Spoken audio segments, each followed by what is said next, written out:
అనంతపురం జిల్లా సింగనమల నియోజకవర్గం గార్లదిన్నె మండలంలో 5 ఎకరాల 3.5 కోట్లతో కోల్డ్ స్టోరేజ్ ను ఏర్పాటు చేస్తున్నట్లు ఎమ్మెల్యే బండారు శ్రావణి చెప్పారు.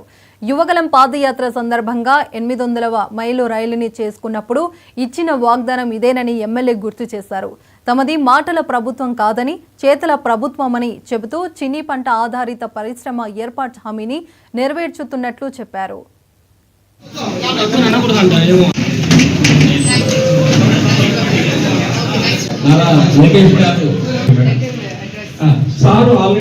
వాటితో పాటుగా నమస్కారం అండి. ఈరోజు గార్లదిన్నె మండలంలో ఏదైతే ఎన్నికల హామీగా ఇచ్చినటువంటి అదేవిధంగా మన లోకేష్ అన్న యువగలం పాదయాత్రలో చీనీ రైతులతో సమావేశమైనప్పుడు రైతులంతా కూడా కలిసి రైతు సంఘాలందరూ కూడా కలిసి ఇక్కడ ఒక చీనీ ప్రాసెసింగ్ యూనిట్ ని అడగడం జరిగింది. ఒక కేవలం గార్లదిన్నెలోనే దాదాపు 9 హెక్టార్ల చీనీని ప్రొడ్యూస్ చేసే పరిస్థితిని ఇక్కడ చూస్తా ఉన్నాము. కావున ఆ రోజు యువగలం పాదయాత్రలో లోకేష్ అన్న గారు 800 కిలోమీటర్ల మైల్ స్టోన్ లో చీనీ ప్రాసెసింగ్ యూనిట్ ని హామీ ఇవ్వడం జరిగింది.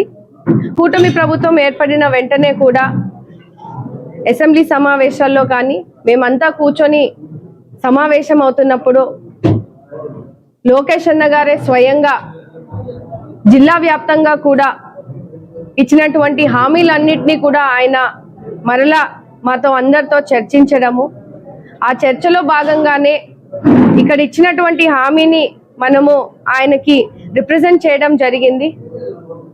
వెంటనే లోకేష్ అన్న గారు స్పందించి మనకి మండలంలో రైతుల సమావేశానికి చేపించడము, ఇక్కడ ఉన్నటువంటి రైతులతో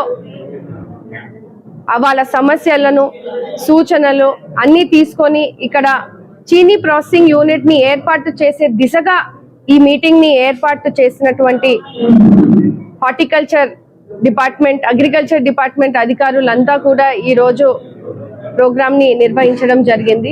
ఈ పర్టికులర్ మండలం నుంచి ప్రభుత్వానికి మరి ఒక రిప్రజెంటేషన్ కూడా రావడం జరిగింది. ఇక్కడ చీనీ రైతులు పడుతున్నటువంటి ఇబ్బందులు, మార్కెటింగ్ లో పడుతున్న ఇబ్బందులు, అదేవిధంగా ఇక్కడ ఏవి కూడా చీనీకి సంబంధించినటువంటి ప్రాసెసింగ్ ఫెసిలిటీస్ లేకపోవడం వలన మరి సరైన ధరను రైతులు పొందలేకపోతున్నారని ఇక్కడ రైతులు మరి గౌరవ స్థానిక ఎమ్మెల్యే గారికి రిప్రజెంటేషన్ చేయడము, అది ప్రభుత్వము వెంటనే మరి ఫుడ్ ప్రాసెసింగ్ సొసైటీని డైరెక్ట్ చేయడం కూడా జరిగింది. సో దానిలో భాగంగా మరి క్షేత్రస్థాయిలో రైతులకు అసలు ఏమి అవసరము అక్కడ ఉందనేది తెలుసుకోవడానికి ఈరోజు రైతులతో ఈ సమావేశం ఏర్పాటు చేయడం జరిగింది. సో రైతులు కూడా చాలా మరి పెద్ద సంఖ్యలో ఈ సమావేశానికి వచ్చి వారి యొక్క మరి సమస్యలను, చీనీ పంటను పండించడంలో కానివ్వండి, వాటిని మార్కెటింగ్ చేసుకోవడంలో వారు ఫేస్ చేస్తున్నటువంటి సమస్యను చెప్పడము, వాళ్ళకి ప్రాసెసింగ్ సంబంధించి ఫుడ్ ప్రాసెసింగ్ సంబంధించి ఎటువంటి ఫెసిలిటీస్ కావాలని కూడా రైతులు చెప్పడం జరిగింది. సో దానిలో భాగంగా రోజు గార్లదిన్నె అనేది ముఖ్యంగా చీనీ పంటకి చాలా ప్రాముఖ్యమైనటువంటి ప్రాంతం. ఇది దాదాపు 180,000 టన్నులు ఈ యొక్క ప్రాంతంలో ఈ చీనీ పంట అనేది ఉత్పత్తి చేయడం జరుగుతుంది.